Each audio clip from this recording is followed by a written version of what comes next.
Nangunay bunga ng iyong sipag at tiyaga, habang ang Diyos ang nagbibigay sa'yo ng lakas.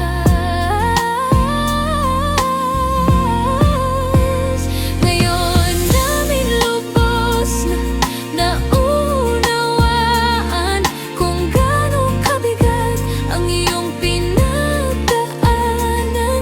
Pero alam namin hindi mo yon hinarap ng mag-isa, dahil si Lord ang naging sandigan mo. Yeah. Dahil si Lord ang naging sandigan mo sa bawat umaga at sa bawat pagsubok. Kapag napapagod ang iyong katawan, siya ang nagbibigay ng bagong kalakasan.